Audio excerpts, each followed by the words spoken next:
दोस्तों BRP YouTube channel में आपका स्वागत है। जैसा कि आप दोस्तों जानते हैं कि हम 3 क्लास लगातार ले चुके हैं और 12th बायोलॉजी के मोस्ट क्वेश्चंस जो आपके बोर्ड एग्जाम में छपने वाले हैं उन प्रश्नों पे हम चर्चा कर रहे हैं। आज अपनी 4वीं क्लास है। इससे पहले हमने 74 प्रश्न कर लिए थे। आज 5 नंबर से प्रश्न शुरू करेंगे। तो दोस्तों ज्यादा टेंशन करने की जरूरत नहीं है, एग्जाम तो आते हैं परंतु अपने को तैयारी करते रहना है। यानी जिसकी अस्थि जिंदा है दोस्तों उसकी मस्ती जिंदा है, अर्थात जिसकी मस्ती जिंदा है दोस्तों उसकी अस्थि जिंदा है। तो आपको ज्यादा तनाव लेने की आवश्यकता नहीं है, अपनी मेहनत करते रहिए। ठीक है, अच्छे नंबर अपने आप आएंगे, मेहनत करोगे तो आएंगे। तो शुरू करते हैं आज की अपनी क्लास। महत्वपूर्ण प्रश्न, जैसा कि जैव, आज अपना 75 नंबर प्रश्न है कि जैव विविधता शब्द का प्रयोग किसने किया था। जैव विविधता शब्द है ये किसने दिया या इसका प्रयोग सबसे पहले किसने किया? रॉबर्ट मे ने किया, ऑडम ने किया, हैकल या एडवर्ड विल्सन। तो जैव विविधता शब्द का प्रयोग दोस्तों एडवर्ड विल्सन ने किया था। किसने किया था दोस्तों? एडवर्ड विल्सन ने किया था। दूसरा प्रश्न है कि राउल्फिया सर्पेंटिना यानी सर्पगंधा से प्राप्त औषधीय रसायन कौन सा है? औषधीय रसायन कौन सा प्राप्त होता है? रेस्टरपिन प्राप्त होता है, निकोटिन होता है कि कोडिन होता है कि सरकारी ऑप्शन उपरोक्त सभी प्राप्त होते हैं। तो जो सर्पगंधा या राउल्फिया सर्पेंटाइना है इससे अपने को रेस्टरपिन नामक रसायन प्राप्त होता है और ये जो सर्पगंधा है वो हिमालय के पहाड़ों में पाया जाता है। रॉबर्ट मे के अनुसार वैश्विक जाति विविधता में कितनी जातियों का आकलन या अध्ययन किया गया है? किसके अनुसार? रॉबर्ट मे के अनुसार वैश्विक जाति विविधता में कितनी जातियों का अध्ययन किया गया है? 8 मिलियन, 9 मिलियन, 7 मिलियन या 5 मिलियन। तो कितनी जातियों का अध्ययन किया गया है? रॉबर्ट मे के अनुसार 7 मिलियन जातियों का अध्ययन किया जा चुका है और 1 मिलियन बराबर 10 लाख होता है। तो 70 लाख के करीब जातीय विविधताओं का अध्ययन किया जा चुका है। भारत विश्व के क्षेत्रफल का कितना प्रतिशत भाग है? विश्व के क्षेत्रफल का कितना प्रतिशत भाग है भारत? 2.42%, 2.43%, 2.41% या 2.44%। तो भारत विश्व का 2.41% भाग है। 2.41% ये दशमलव का निशान है दोस्तों। विश्व में भारत की जातीय विविधता कितने प्रतिशत है? ठीक है, या कितनी है? 7.1%, 9.1%, 6.1% या 8.1%। तो विश्व में भारत की जो जातीय विविधता है वो है 8.1%। 8.1% इसका सही उत्तर है। विश्व में जैव विविधता हॉटस्पॉट क्षेत्र कितने हैं? विश्व में जैव विविधता हॉटस्पॉट क्षेत्र कितने हैं? जैव विविधता तृप्त स्थल कितने हैं? 31, 32, 33 या 34। तो आपकी एनसीईआरटी में इसका उत्तर है 34। विश्व में जैव विविधता हॉटस्पॉट कितने हैं? 34। अब बात करें कि भारत में जैव विविधता हॉटस्पॉट क्षेत्र कितने हैं भारत में। तो भारत में जैव विविधता हॉटस्पॉट क्षेत्र है 3। कितने? 3 कौन कौन से हैं? तो पश्चिमी घाट, हिमालय और भारत और बर्मा। परंतु वर्तमान डाटा के अनुसार बात करें वर्तमान में विश्व में जैव विविधता हॉटस्पॉट क्षेत्र है 36 और भारत में है 4 वर्तमान में। परंतु आपका उत्तर एनसीईआरटी की बुक के अनुसार ही माना जाएगा। तो विश्व में 34 है और भारत में 3 है। नंबर 81 दोस्तों, पृथ्वी पर सर्वाधिक जैव विविधता कहां पाई जाती है? यानी सर्वाधिक, सबसे अधिक जैव विविधता पृथ्वी पर कहां पाई जाती है? तो ध्रुवों पर पाई जाती है कि शीतोष्ण कटिबंधीय क्षेत्र में पाई जाती है कि हिमालय पर पाई जाती है या उष्ण कटिबंधीय क्षेत्र में पाई जाती है? तो पृथ्वी पर सर्वाधिक जातीय जैव विविधता दोस्तों पाई जाती है उष्ण कटिबंधीय क्षेत्र में। किस क्षेत्र में पाई जाती है? उष्ण कटिबंधीय क्षेत्र में पाई जाती है। उष्ण कटिबंधीय क्षेत्र कौन सा होता है कि जो ग्लोब के ऊपर 23.5 डिग्री उत्तरी अक्षांश से 23.5 डिग्री दक्षिणी अक्षांश के मध्य का जो क्षेत्र होता है उसे उष्ण कटिबंधीय क्षेत्र कहते हैं, जहां पर जातीय विविधता या जैव विविधता सर्वाधिक पाई जाती है और सबसे कम पाई जाती है ध्रुवों पर। सबसे कम कहां पाई जाती है? ध्रुवों पर पाई जाती है। पॉल एहरलिख की परिकल्पना है, यानी पॉल एहरलिख ने कौन सी परिकल्पना दी? सीवेट पॉपर परिकल्पना, रिवेट पॉपर परिकल्पना, दोनों या कोई नहीं? तो जो पॉल एहरलिख ने जो परिकल्पना दी थी वो है रिवेट पॉपर परिकल्पना। रिवेट पॉपर परिकल्पना। पॉल एरलिक ने पारितंत्र में या इकोसिस्टम में पाई जाने वाली जातियों की तुलना वायुयान में पाए जाने वाले या उपस्थित रिवेट से की थी। जातियों की तुलना किससे की थी? वायुयान के रिवेट से की थी। लुप्त जातियों को उनके क्षेत्र के अनुसार मिलाइए, सुमिलित करना है।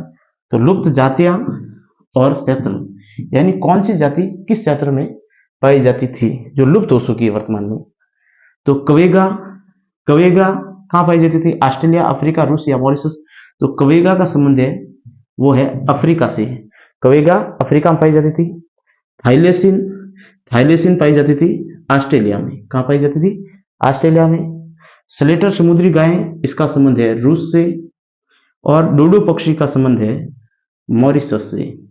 यानी कवेगा अफ्रीका, थाइलेसिन ऑस्ट्रेलिया, स्लेटर समुद्री गाय रूस और डोडो पक्षी का संबंध है मॉरिशस से।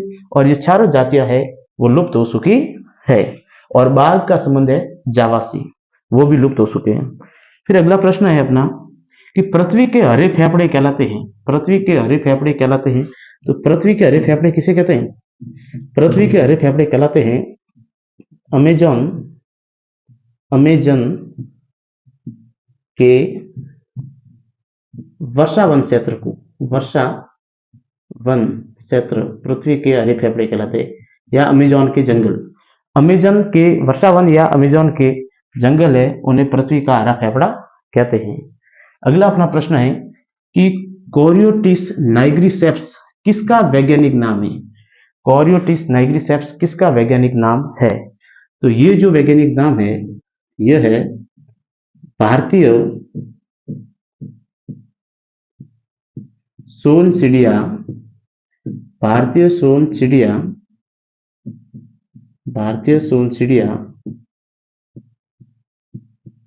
गोल्डा वन का। भारतीय सोनचिड़िया गोल्डा वन का वैज्ञानिक नाम है कोरियोटिस नाइग्रिसेप्स। अपना प्रश्न है 85, विश्व पर्यावरण दिवस कब मनाया जाता है? विश्व पर्यावरण दिवस कब मनाया जाता है? 5 जुलाई, 5 जून, 5 मई या 5 मार्च को? तो विश्व पर्यावरण दिवस मनाया जाता है 5 जून को। कब मनाया जाता है? विश्व पर्यावरण दिवस 5 जून को मनाया जाता है। अगला प्रश्न है केवलादेव घना राष्ट्रीय उद्यान कहाँ स्थित है? यानी ये किस स्थान पर आया हुआ है? तो राजस्थान के जयपुर में, राजस्थान के हृदय अजमेर में, या ग्रेनाइट नगरी जालोर में, या लोहागढ़ दुर्ग भरतपुर में, यानी भरतपुर शहर में। तो ये जो केवलादेव घना राष्ट्रीय उद्यान है ये राजस्थान के पूर्वी जिले भरतपुर में आया हुआ है। और वर्तमान में जो राजस्थान के मुख्यमंत्री है भजन लाल जी, वो भी भरतपुर जिले के नदबई तहसील के निवासी है। अगला प्रश्न है त्वचीय बीमारियां व अस्थमा जैसी बीमारियां किससे होती है? अस्थमा जैसी बीमारियां किससे होती है? कांग्रेस घास से, गाजर घास से, पार्थेनियम हिस्टेरोफोरस से, या सभी से? ये कांग्रेस यानी वो कांग्रेस राहुल गांधी वाली कांग्रेस नहीं है, या कांग्रेस बीजेपी वो नहीं है। कांग्रेस घास, गाजर घास, पार्थेनियम हिस्टेरोफोरस या सभी से? तो ये एक ही है सभी। कांग्रेस घास, गाजर घास और पार्थेनियम हिस्टेरोफोरस सब एक ही होता है। तो इसका उत्तर होगा सरकारी ऑप्शन उपरोक्त सभी। फिर अगला प्रश्न है कि लालटाना कैमरा यानी लालटाना कैमरा क्या है?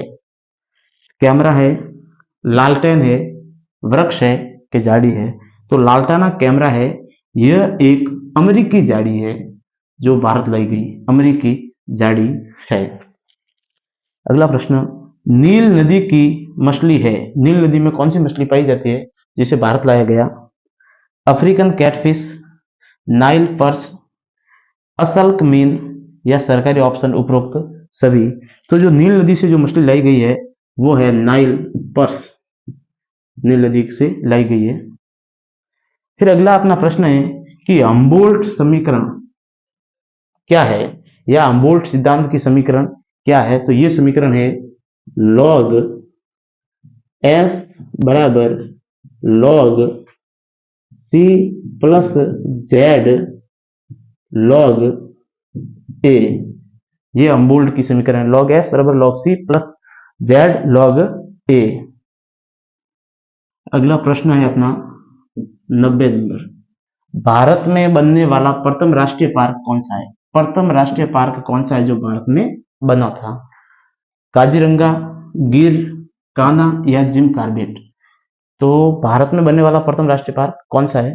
तो जैसे कि काजीरंगा है, तो काजीरंगा पड़ता है असम में। कहाँ स्थित है काजीरंगा? असम में।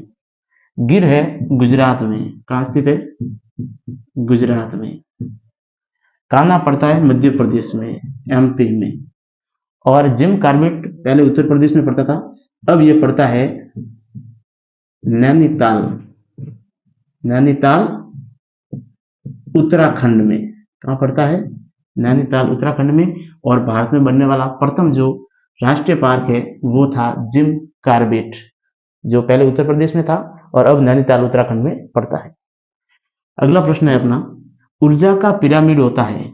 ऊर्जा का पिरामिड सीधे कैसा होता है? उल्टा होता है, तिरछा होता है, सीधा होता है या उपरोक्त में से कोई नहीं? तो ऊर्जा का पिरामिड हमेशा सीधा होता है। कैसा होता है दोस्तों? सीधा होता है। इकोसिस्टम में पारितंत्र के दो घटक होते हैं। कौन कौन से दो घटक होते हैं?